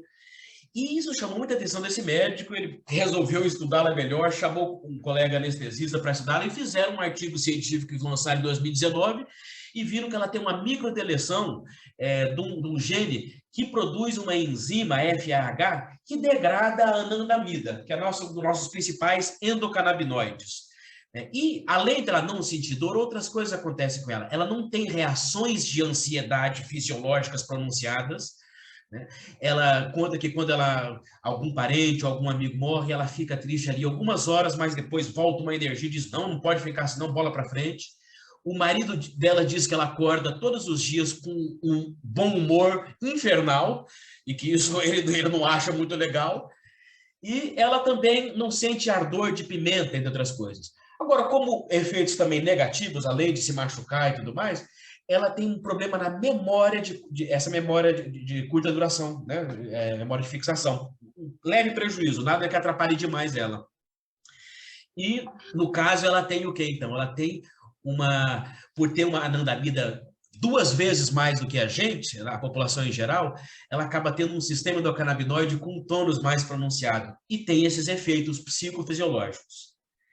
Mudando novamente de foco, eu venho lembrar uma frase que eu gosto muito do professor José Ribeiro do Vale, né? Em 1952 ele disse isso, professor da Unifesp, foi professor do Elisaldo Cardini, né, que foi um pesquisador brasileiro muito importante na área de cannabis, e naquela época, antes que se conhecesse mais profundamente sobre o sistema endocannabinoide e tudo mais, ele disse o seguinte, nós estamos estudando a maconha que o homem usa, e isso é um erro, nós temos que estudar o homem que usa a maconha. Isso aqui é muito significativo, porque nessa época nem se sabia sobre o sistema endocannabinoide ainda, mas ele sabia que a chave para tudo isso era o corpo humano. Correndo um pouquinho para trás e correndo rápido, o mais antigo texto conhecido que faz referência ao uso terapêutico da cannabis é o Pen Shaoxing, de autoria do legendário imperador chinês Shen Nung, há cerca de 5.000 anos. Ele é considerado o pai da medicina chinesa e da agricultura. E de acordo com o texto do Pen Shaoxing, a cannabis está incluída entre as drogas de primeira classe, encabeçada pelo ginseng, o Ricardo até falou, né? Drogas de primeira classe eram aquelas que não eram consideradas tóxicas ou venenosas.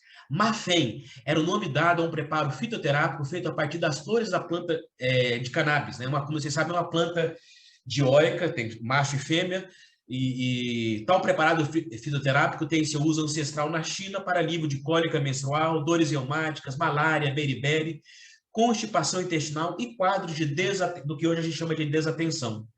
Até hoje é utilizada na medicina tradicional chinesa, dentre outras finalidades para acelerar o trabalho de parto e diminuir as dores à parturiente. Aqui é um ideograma mostrando Aqui tá, aqui é a folha da planta, né? É um diagrama, e aqui é uma representando a janela de uma casa, como se dizendo que a planta era cultivada nas janelas.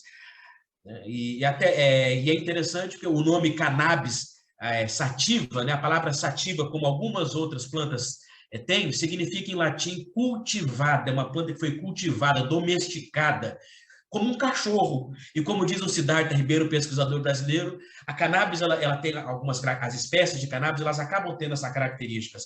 Umas são mais mansinhas, outras são mais bravas, uma é para determinada doença, outra para outra, e isso o ser humano foi cultivando ao longo do tempo. Na tradição oral e nos textos indianos da Atharva Veda, né, foi falado bastante de Ayurveda agora há pouco, faz referência à planta sagrada Banga para alívio da ansiedade. No antigo livro sagrado da medicina ayurvédica, Susrita Samhita, obra compilada no 6º século AC, indicam as raízes de cânhamo para tratar diarreia e doença do carrapato, essa nos animais. Outras aplicações da cannabis na medicina ayurvédica incluem alívio de dores de cabeça, agitação, asma, coqueluche e insônia. Existem indícios de que a cannabis também era utilizada como finalidades médicas no Antigo Egito, né? Representado no hieróglifo da deusa Semchat. A deusa Semchat tem de ver a folhinha da cannabis também. No livro sagrado do zoroastrismo, Zendavesta, há referência à banga num contexto de uso médico. Na Bíblia, no livro de Êxodo 30, capítulo 30, versículos 22 e 24, há uma provável referência a um óleo extraído das sementes de cânhamo, canabossom, mais especificamente do hebraico, que era utilizado como um dos ingredientes de uma essência utilizada num incenso do santuário. Tá? Tem gente que diz que essa palavra canabossom é de cálamo aromático, né? Ou de cana aromática. Eu concordo que é cana aromática. Uns dizem que é cálamo, mas o cálamo ele é extremamente tóxico para você fazer num incenso. Então, provavelmente era o canabossom, que era a cana aromática, né? A palavra cannabis, em latim, a propósito, significa cana aromática. Em algumas Bíblias, se vocês verem, a tradução é cana aromática. Na Septuaginta, na tradução, que foi colocada cálamo aromático. Tiraram o canabossom, traduziram como cálamo aromático. É interessante que nesse mosaico na igreja, na Catedral de Monreale, na Sicília, né, catedral feita aí no século XII ainda, né, nesse quadro aqui, nesse painel que é Jesus na estrada e os cegos de Jericó, aparece uma plantinha aqui e eu acho que não é um coqueiro. William Scholz foi um médico irlandês que estudou medicina em Calcutá e que trouxe o conhecimento dos usos medicinais da cannabis para o Ocidente. Ele escreveu um trabalho de conclusão de curso, On the Preparations of the Indian Hemp, e ali descreve a eficácia dos extratos da planta em pacientes sofrendo de raiva, cólera, tétano e convulsões. Ao retornar para a Europa, ele traz consigo uma grande quantidade de extratos de cannabis, apresenta para os seus colegas médicos farmacêuticos e para a comunidade científica. Em pouco tempo, o uso de produtos à base de cannabis estava disponível em tinturas, pílulas, extratos e eram utilizados para alívio de dores em geral, assim como para espasmos e inflamações. A cannabis entrou na farmacopeia dos Estados Unidos em 1851. As pessoas não falam muito sobre isso. O Harold Kinnett, em um curto editorial intitulado Cannabis Indica, no jornal americano The Medical and Surgical Report, em 1895, escreveu o seguinte: essa droga, que é a mais potente dos analgésicos e hipnóticos não opioides, que foi muito popular anos atrás, ainda que estando fora de moda no presente, está merecendo um olhar atento dos profissionais. A principal causa para a descontinuação de seu uso foi o medo de seu eventual poder tóxico, apesar de nunca ter sido relatado envenenamento pelo seu uso. Seu efeito nos sistemas corporais são incríveis. Causa sono, diminui espasmos, alivia dores e irritabilidade nervosa, isso com poucos minutos após sua administração. Seu efeito calmante terapêutico sobre o sistema nervoso simpático são importantes, e não existe nenhum outro agente que restaure o equilíbrio motor mais rapidamente. A placidez e o repouso que é produzido por este narcótico é rápido e pontual. Adicionalmente, controla o excesso de secreções e não causa constipação. Também ameniza a fadiga e estimula a atividade vital, e pode ser dada livremente até que o efeito desejado ocorra. A segunda metade do século XIX e as 2 primeiras décadas do século XX foram certamente a era de ouro da cannabis na medicina. Numerosos estudos foram conduzidos em um curto período de tempo, tanto na Europa como nos Estados Unidos, e que rapidamente aumentou o número de publicações sobre a cannabis em um contexto médico para mais de 100 artigos em poucos anos. e seu uso e preparações comerciais foram produzidos por diversos laboratórios farmacêuticos ao redor do mundo. Merck na Alemanha, Burroughs Wellcome na Inglaterra, Bristol Myers Squibb e a Lilly nos Estados Unidos, entre outros, incluindo tinturas, pílulas, extratos, utilizados principalmente como analgésico, anti-inflamatório contra espasmos. Em 1899, o farmacologista Walter Ernst Dixon apontou a particular eficácia da cannabis inalada para obter um rápido e consistente efeito farmacológico, enquanto Shoemaker relatou sua eficácia para um grande número de pacientes tratados para neuralgia, migrânia, gastralgia, enteralgia, tumores cerebrais e herpes zoster. William Owsley, um famoso médico canadense e um dos pais da medicina, além do fundador do conhecido John Hopkins Hospital, em 1915 referiu a cannabis como talvez a melhor remédio para migrânias, para enxaquecas. Cannabis como remédio foi receitado para uma variedade de indicações médicas nos primeiros anos do século XX. Em 1937, nos Estados Unidos, uma lei, primeiramente de taxação aos produtores, farmacêuticos, comerciantes e médicos prescritores, conhecida como Marijuana Tax Act, é aprovada. Nessa lei, todos que entrassem direto ou indiretamente no negócio da cannabis medicinal pagavam imposto. No primeiro momento, parecia apenas uma regulamentação fiscal útil e necessária, mas com pouco tempo de promulgada, mostrou que seu real interesse era inviabilizar toda a cadeia produtiva, e em 1942 a cannabis é excluída da farmacopeia dos Estados Unidos. A Associação Médica Americana foi declaradamente contra tanto o Marijuana Tax Act quanto da retirada da planta da farmacopeia americana. Como eu tenho pouco tempo, eu vou pular aqui alguns. Eu vou falar sobre esse psiquiatra, o Todd McCurry, viveu entre 1933 e 2007, foi um médico psiquiatra americano.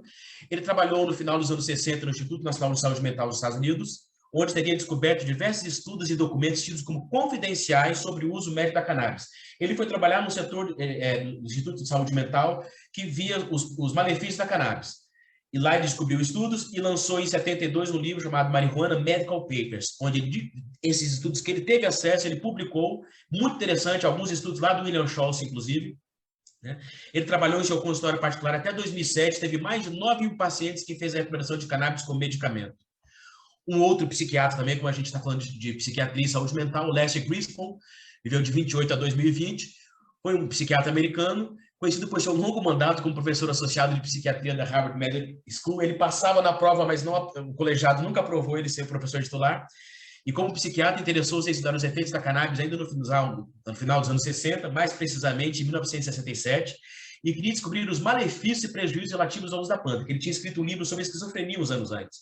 Todavia, como havia pouca evidência empírica para suportar suas crenças iniciais sobre os perigos da marihuana, ele foi convencido de que a cannabis era muito menos danosa do que ele acreditava antes. Foi atrás, começou a pesquisar, e seu primeiro livro sobre o assunto reflete sua mudança de visão, Marijuana Reconsidered.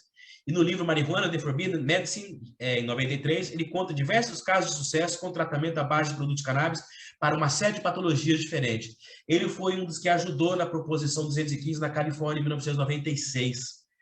Como eu estou acabando meu tempo mesmo, infelizmente, eu quero só colocar aqui esse é um trabalho de 2012, é um artigo da doutora Linda Parker, tem esse livro dela também, Cannabinoids in the Brain, que eu acho que vale a pena quem não conhece ler, e junto com o professor Rafael Mechula, e eles fizeram esse artigo dentro do Cannabinoid System in the Brain, e ali eles falam um pouco sobre o histórico da cannabis, inclusive em coisas de saúde mental, e falando um pouco sobre o sistema da cannabinoide no sistema nervoso central e no cérebro especificamente. Agora, uma coisa interessante, para quem não sabe, existem já estudos de 2012, duplo cego, com o uso do canabidiol para esquizofrenia. Tá? O Marcus Lewick, médico psiquiatra alemão, fez esse estudo, comparou com a milsulpirida, foi equivalente ao efeito antipsicótico da milsulpirida, com uma vantagem em sintomas negativos da esquizofrenia e com uma grande vantagem em relação aos baixos efeitos colaterais, principalmente dos efeitos metabólicos que o antipsicótico costuma causar. Então, é uma área que pouco se fala, mas que tem um potencial gigantesco. Tem trabalhos também sobre estresse pós-traumático, isso aqui tem mais trabalhos do que qualquer outra coisa, e de ansiedade também, são os dois temas, uma revisão recente lançou sobre isso. Autismo também já tem trabalho randomizado duplo cego, com bons resultados, do Adi Aran, lá de Israel. Né? E tem a doutora Stacy Gruber, de Harvard, ela pesquisa, tem um laboratório de pesquisa neurocientífica de marihuana, e ela tem trabalhos bem interessantes. Quem quiser dar uma procuradinha mais a fundo, acho que vale a pena. como a gente tem pouco tempo, infelizmente, assim, 15 minutos, 20 minutos, para falar um pouco mais sobre isso, eu realmente precisaria de mais tempo. Mas eu acho que já deu para dar uma visão geral e a gente está aberto a perguntas, acho que fica mais rico a gente poder discutir alguma coisa ao longo desse tempo. Obrigado. Obrigado, doutor. Bela apresentação, né? Acho que também o uso terapêutico da cannabis vem crescendo e a gente é suportado pelos estudos, né? Os estudos embasam, principalmente de vocês, a atuação médica e a prescrição correta dessa planta ou dos extratos dessa planta, né? É recente o primeiro, acho que ainda nem terminou a primeira turma de pós-graduação em cannabis aqui no Brasil, né? Mas muito obrigado mesmo. Fico muito feliz de participar de uma mesa tão rica como essa, né? Sobre os produtos naturais, como psicoativos, né? Como eles agem no nosso cérebro, interferindo o comportamento, interferindo na saúde mental, né? Então, foi muito interessante. A quantidade de elogios não para aqui no chat, o pessoal gostou muito da mesa, né? E a gente tem algumas perguntas. Eu acho que essa pergunta foi direcionada ao Dr. João Ernesto, não tem o nome aqui, porque foi colocada no momento da apresentação dele. A Estefânia, doutor, se o senhor puder responder, mas fica aberto também para a doutora Verônica, se quiser responder. A Estefânia, ela pergunta se os efeitos adversos, náuseas e vômitos da ayahuasca seriam indicativo de que a pessoa ou paciente requer uma dose menor. Oi? Alô? Doutor? Posso falar? Bom, entrou. Olha, a náusea e vômito, né, em todos os usos rituais, né, e nos usos religiosos, fazem parte dos efeitos. Como a doutora Verônica bem comentou, e ela tem muito mais experiência do que eu, isso faz parte, né, é parte desses efeitos, né? Falando um pouco de mecanismo de ação, ele está muito envolvido com as drogas que agem nos receptores serotoninérgicos. Se vê isso com a dimetiltriptamina, com os derivados do ácido lisérgico, todos eles produzem esse tipo de efeito. Então, está muito intrínseco na atividade e existe aí uma função, né? Eu acho que a doutora Verônica pode explicar melhor do que eu. Obrigado, doutor. Doutora Verônica, quer falar algo sobre? Se a doutora estiver presente. Eu acho que a Verônica teve que sair, ela não está conosco. Aí. Tá bom. E tem mais uma última pergunta direcionada para o doutor Ricardo. Também, Estefânia pergunta como se administra o Brahmi nos pacientes.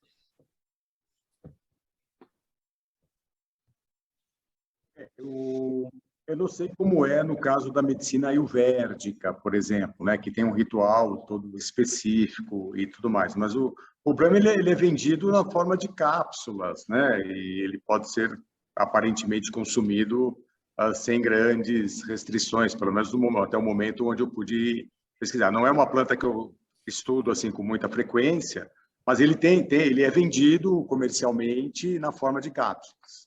E pode ser consumido, eu imagino, até pela função lá na memória, pela fama que tem, muito parecido com o uso do Panax Ginseng, por exemplo, né, com essa ação na memória. Mas na forma de cápsula, não sei se algum dos colegas tem alguma informação que possa complementar, talvez o Dr. Wilson tenha alguma, ou o João Ernesto tem alguma informação mais específica sobre isso. O som. Doutor João, quer falar alguma coisa? Não tenho informação complementar, não. Mas existem medicamentos, né? A caixa com o medicamento sendo vendido comercialmente, né? Acho que o Dr. Wilson está com a mão levantada. Isso. Eu acabei lembrando uma coisa muito importante, de que, por exemplo, vocês devem ouvir muito, e isso é um discurso bastante comum, de que o canabidiol não é psicoativo. Tá? Isso é mentira. O canabidiol, ele é psicoativo também. Tá? Ele, inclusive, quem estuda bem o assunto diz que ele é um bioativo, porque ele chega a ter 65 tipos de ação diferentes no corpo, incluindo o cérebro. Tá? E o THC, ele classicamente tem um efeito bifásico para várias situações fisiológicas do nosso corpo. Então, em dose baixa, ele é ansiolítico. Em dose mais alta, ele é ansiogênico. Inclusive, em dose mais baixa, ele pode ter um efeito também antipsicótico. Tem um estudo heurístico alemão que também, com 9 pacientes refratários, que o uso de THC teve um efeito antipsicótico. Então, essa história de dizer que o THC sempre é psicótico ou psicogênico, ou melhor dizendo, psicomimético, é mentira. A gente tem que ver o que os estudos apontam. Agora, o CBD, sim, ele é neuroativo, por isso ele tem uma ação ansiolítica. Vocês conhecem alguma substância que tem essa ação? Ansiolítica, antipsicótica, antidepressiva e anticonvulsivante? Eu não conheço.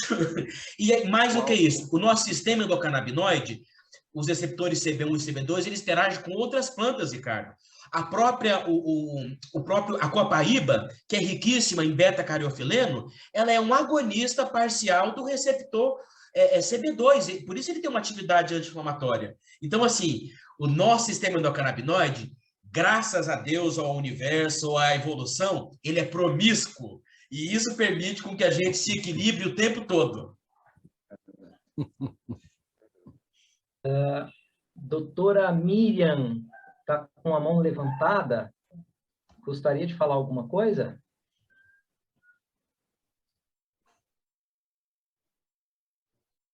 Boa tarde. Estão me ouvindo bem? Sim. Uso do canabidiol para paciente com mal de Parkinson diagnosticado há menos de 6 meses em uso de Prolopa. Alguma contraindicação? Na verdade, a gente precisa ver a contraindicação do Prolopa, que esse é um outro problema que a gente está numa fronteira nesse momento. Quem conhece sobre o assunto sabe que na bula do Prolopa se diz que você não pode usar mais do que 5 anos. Eu tenho atendido no último ano muitos pacientes que estão há 10, 15 anos de uso de Prolopa. E boa parte desses atendimentos são por efeitos colaterais do uso contínuo do Prolopa, ou de algum medicamento que aumente a dopamina. Quais são os efeitos colaterais? Principalmente os efeitos psicomiméticos, ele pode levar a algum tipo de psicose, e aí o canabidiol associado ajuda a diminuir a psicose, tá? Ou a questão da discinesia induzida por levodopa. E o canabidiol também pode ajudar, mas provavelmente o THC, o canabigerol, que é um outro canabinoide do 120 que a gente conhece da planta, também podem ajudar nesse sentido. Então, não há uma contraindicação, né, mas a gente tem que começar a repensar sobre o uso prolongado do Prolopa. Então, já descobriu, Não, a gente tem que entender muito bem. E aí, para você tratar de cinesia induzida por levodopa, o remédio indicado no protocolo é uma amantadina de liberação prolongada. O custo mensal dela, que eu fui ver para uma paciente aqui no Brasil, é R$27 mil, inviável para a maioria dos pacientes. Muito bem. Se deixar, a gente vai até de noite, né? Vai. Mas precisamos terminar. Obrigado. Eu já estou aqui, Rui, te seguindo nessa ideia. A gente tem que seguir para o próximo painel, que Vamos é o lá. último, né? Gente, obrigado. Vamos embora. Mas eu queria agradecer, Rui, pela maravilhosa moderação e a todos os panelistas, porque é um tema muito importante e que temos que continuar estudando. Muito obrigado. Obrigado. Eu só queria também agradecer por participar de uma mesa com tão nobres colegas como o João Ernesto, o Dr. Wilson, a doutora Verônica e na moderação do Rui. Foi um grande prazer para mim, uma honra muito grande estar ao lado de pessoas tão renomadas e gabaritadas. Muito obrigado pela oportunidade.